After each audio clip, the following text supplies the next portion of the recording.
और दिल्ली की नई मुख्यमंत्री रेखा गुप्ता अब केजरीवाल से बूंद बूंद शराब का हिसाब ले रही हैं। नमस्कार, स्वीकार करिए, मैं हूं वैभव दीक्षित। जब से रेखा गुप्ता दिल्ली की सीएम बनी है भाई साहब, वो पूरी तरीके से टूट पड़ी हैं केजरीवाल पर, उनके घोटालों पर। आम आदमी पार्टी के सदस्यों द्वारा, उनके विधायकों द्वारा, उनके मंत्रियों द्वारा जो जो घोटाले किए गए हैं, अब वो एक एक करके खोले जा रहे हैं और उसकी शुरुआत हो चुकी है। और उसकी शुरुआत हुई है शराब घोटाले से। आज सदन में सीएजी रिपोर्ट जो है वो प्रस्तुत की गई है दिल्ली के मुख्यमंत्री रेखा गुप्ता के द्वारा। अब उस सीएजी रिपोर्ट में कहा क्या जा रहा है वो पहले आपको बिना देरी किए मैं बता देता हूं कि आज सदन में रेखा गुप्ता ने सीएजी रिपोर्ट में क्या क्या कहा। सबसे पहले 2000 करोड़ के घाटे का जिक्र किया। रेखा गुप्ता ने कहा कि भैया, जो केजरीवाल ने आम आदमी बनकर दिल्ली की जनता को लूटा है, शराब घोटाले में 2000 करोड़ रुपए का नुकसान हुआ है दिल्ली को। और उसके बाद लाइसेंस पे बवाल कट गया। लाइसेंस पे बवाल इस कदर कटा है भाई साहब कि आप सोचेंगे तो हैरान रह जाएंगे यार कि वही केजरीवाल है जो आम आदमी बनने की बात कर रहे थे, लोगों के सुख दुख की बात कर रहे, इतना बड़ा गोला कैसे दे जाएंगे। गोला दिया कैसे? सबसे पहले जहां एक व्यक्ति को एक लाइसेंस मिल रहे थे, वहां दर्जनों में जो है लाइसेंस बांट दिए गए। साथ ही साथ शराब बनाने वाली कंपनियों को भी लाइसेंस दे दिया गया, यानी जो शराब बनाए वही बेच ले। तो ऐसे काम केजरीवाल ने किए जिसकी वजह से 2000 करोड़ रुपए का घोटाला हुआ है। फिर उसके बाद जो मैंने बताया कि शराब निर्माता कंपनी को जो लाइसेंस दिया वो मैंने आपको बता ही दिया। उसके बाद पहले 60% शराब और 4 सरकारी कॉर्पोरेशन, ये नियम होता था। लेकिन इन्होंने पूरा मामला बदला। उसमें क्या किया, कमीशन 5% से बढ़ाकर जो है वो 12% कर दी, यानी कि डबल से भी कहीं ज्यादा, यानी कम से कम 60-70% माल ज्यादा बढ़ाकर दिल्ली जो है दिल्ली सरकार, पूर्व दिल्ली सरकार ले रही थी, केजरीवाल ले रहे थे। अब जब ये पूरी प्रक्रिया हुई तो विजेंद्र गुप्ता, हां वही विजेंद्र गुप्ता जो कभी विपक्ष में हुआ करते थे, आज वो विधानसभा अध्यक्ष बन गए हैं। उनको कभी कंधे पर लाद कर सदन से बाहर ले जाया जा रहा था, आज वो विधानसभा की अध्यक्षता कर रहे हैं। और उन्होंने सीएजी को लेकर कहा क्या है, जरा एक बार आप भी सुन लीजिए। उपयोग किया जा रहा है। यह आश्चर्यजनक तथ्य है कि वर्ष 17-18 के बाद से 2017-18 से सीएजी की रिपोर्ट को सदन पटल पर प्रस्तुत नहीं किया गया है।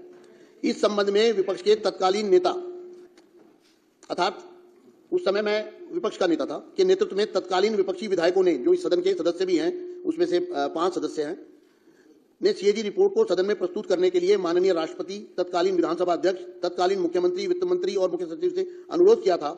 राज्य की वित्तीय हालत के बारे में जानकारी प्राप्त करने के लिए बहुत जरूरी था। मैं इस बात से बहुत पीड़ित हूं कि सीएजी रिपोर्ट को दबा दिया गया और पिछली सरकार ने इस रिपोर्ट को सदन में प्रस्तुत न करके संवैधानिक प्रावधानों का जानबूझकर उल्लंघन किया। आपने सुना कि विजेंद्र गुप्ता ने कहा क्या? उन्होंने कहा कि यह जानकर बड़ा आश्चर्य होता है कि 2017-18 के बाद सीएजी रिपोर्ट विधानसभा में पेश ही नहीं की गई।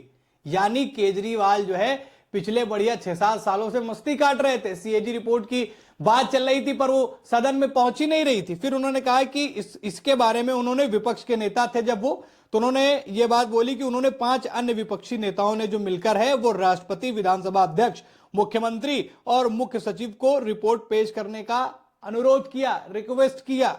और राज्य की वित्तीय स्थिति जानने के लिए यह उतने समय के साथ जरूरी था। दुर्भाग्य से सीएजी रिपोर्ट पेश ही नहीं की गई और पिछली सरकार ने संविधान का उल्लंघन किया है। यानी कि जो बातें केजरीवाल जिस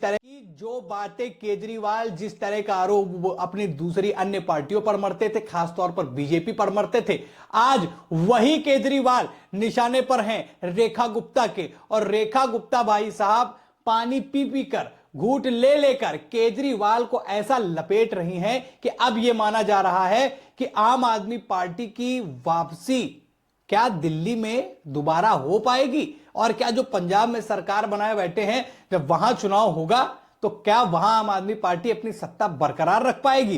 क्योंकि भाई साहब ये वही केजरीवाल हैं जो हमसे और आपसे ये वादा करके सत्ता में आते हैं कि हम तो आम आदमी हैं, पार्टी का नाम भी आम आदमी रख लेते हैं, और उसके बाद घोटाले, ऐसे घोटाले जो अन्य पार्टियां कभी ना की हो, वो काम ये करके गए। नीली वैगनार, गले में आपके मफलर, सर पे टोपी, पुराना स्वेटर, जबरदस्ती की बातें, ये केजरीवाल की पहचान थी। जबरदस्ती की बातें इस वजह से ऐड कर रहा हूं क्योंकि जैसे जैसे चीजें खुलकर सामने आ रही हैं वैसे वैसे केजरीवाल और आम आदमी पार्टियों के द्वारा जो उनके नेताओं के द्वारा जो है घोटाले जो किए गए हैं उसकी एक कहानी देखने को मिल रही है। और केजरीवाल अभी बेल पर आए थे, बाहर आए थे, उसके बाद चुनाव भी हार गए हैं, यानी समय जो है वो विपरीत चल रहा है। और अगर राजनीतिक पंडितों की बातें माने तो लोग ये कह रहे हैं कि अब वो समय आया है जब केजरीवाल की जो पिछले 10-12 साल की कुंडली है वो खुलेगी, तो उसमें ऐसी ऐसी बातें निकल कर आएंगी जो लोगों को हैरान तो करेंगी, साथ ही वो घोटाले, वो काम ऐतिहासिक हो जाएंगे जो आज तक कभी नहीं हुए हैं और वो इतिहास में भी सुनाए जाएंगे। तो क्या आम आदमी पार्टी के नेता, आम आदमी पार्टी के प्रमुख जो आम आदमी बनकर दिल्ली की जनता के बीच में आए थे, क्या उन्होंने दिल्ली की जनता को धोखा दे दिया? क्या उन्होंने दिल्ली की जनता के विश्वास के साथ खिलवाड़ किया? और क्या दिल्ली की जनता अब ये सब चीजें साफ होने के बाद उन्हें दोबारा मौका देगी? खैर, ये तो समय बताएगा। सीएजी रिपोर्ट सदन पहुंच चुकी है, आगे की कार्रवाई जो भी होगी वो मैं आपको बताऊंगा। लेकिन केजरीवाल के लिए उल्टी गिनतियां शुरू हो चुकी हैं। आपका केजरीवाल के बारे में क्या कहना है? और बीजेपी का जो ये एक्शन है आम आदमी पार्टी पर, इस पर आप क्या कहना चाहेंगे? कमेंट करके हमें जरूर बताएं। फेसबुक पे देख रहे हैं तो पेज को लाइक करें, यूट्यूब से जुड़े हुए हैं तो चैनल को जरूर सब्सक्राइब करें। लगातार ऐसी खबरें आपको हमारे चैनल पर मिलती रहेंगी। फिर मुलाकात करेंगे। धन्यवाद।